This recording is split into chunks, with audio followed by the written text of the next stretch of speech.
श्री कृष्ण गोविंद हरे मुरारी, हे नाथ नारायण वासुदेवाय। राधे राधे दोस्तों, आप सभी का श्रद्धा ब्लॉग चैनल में बहुत बहुत स्वागत है। आज हम आपके लिए माघ मास महात्म्य कथा 10वां अध्याय लेकर आए हैं। इस कथा को पूरी सुनिएगा और अच्छी लगे तो प्लीज लाइक, चैनल को सब्सक्राइब जरूर कीजिएगा।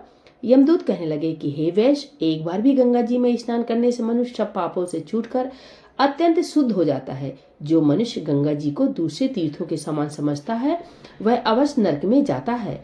भगवान के चरणों से उत्पन्न हुई गंगा जी के पवित्र जल को श्री शिव जी अपने मस्तक में धारण करते हैं।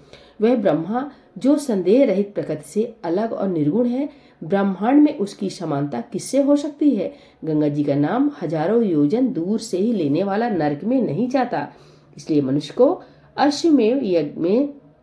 अश्वमेव गंगा जी में स्नान अवश्य करना चाहिए।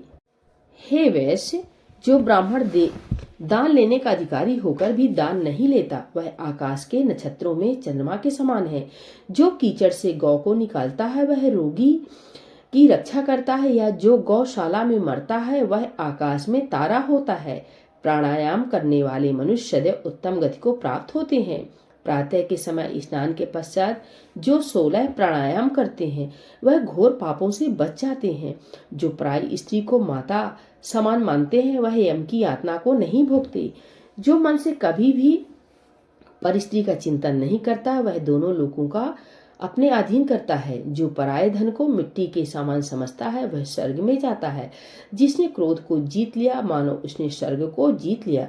जो माता पिता की सेवा देवता तुल्य करता है वह यमदार नहीं देखता, और जो गुरु की सेवा करते हैं वह ब्रह्मलोक को प्राप्त होते हैं। शील की रक्षा करने वाली स्त्री धन है, शील भंग करने वाली स्त्री यमलोक जाती है। जो वेदों और शास्त्रों को पढ़ते हैं या पुराण और संगीता पढ़ते और सुनते हैं, तथा जो स्मृति का व्याख्यान और धर्मशास्त्र समझते हैं, या जो वेदांत में लीन रहते हैं, वह पाप रहित होकर ब्रह्मलोक को प्राप्त होते हैं। जो अज्ञानियों को वेद शास्त्र का ज्ञान देते हैं वे देवताओं से भी पूजित होते हैं। यमदूत ने कहा कि वैश्य श्रेष्ठ यमराज ने हमको वही आज्ञा दे रखी है कि तुम किसी वैश्यों को मेरे पास मत लाओ। हे वैश्य पापी, लोगों की संसार रूपी नरक को पार करने के लिए भगवान की भक्ति के सिवाय दूसरा और कोई उपाय नहीं। भगवान की भक्ति ना करने वाले मनुष्य को चांडाल के समान समझना चाहिए। भगवान के भक्त अपने माता पिता दोनों कुलों को ताड़ देते हैं और उनको नरक में नहीं रहने देते। और जो मनुष्य वैश्यों का भोजन करते हैं वे भी भगवान की कृपा से श्रेष्ठ गति को प्राप्त होते हैं। बुद्धिमान को सदैव वैश्यों का अन्न खाना चाहिए, इससे बुद्धि पवित्र होकर मनुष्य पाप नहीं करता। गोविंदाय नमः।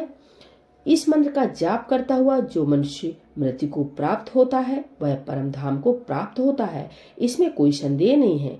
जो ओम नमः भगवते वासुदेवाय द्वादक्षर मंत्र या ओम नमो नारायणाय अष्टाक्षर मंत्र का जाप करता है उसके ब्रह्मा हत्या इत्यादि बड़े पाप नष्ट हो जाते हैं। इति 10वां अध्याय समाप्त। आगे की कथा सुनने के लिए बने रहिए मेरे चैनल में। राधे राधे।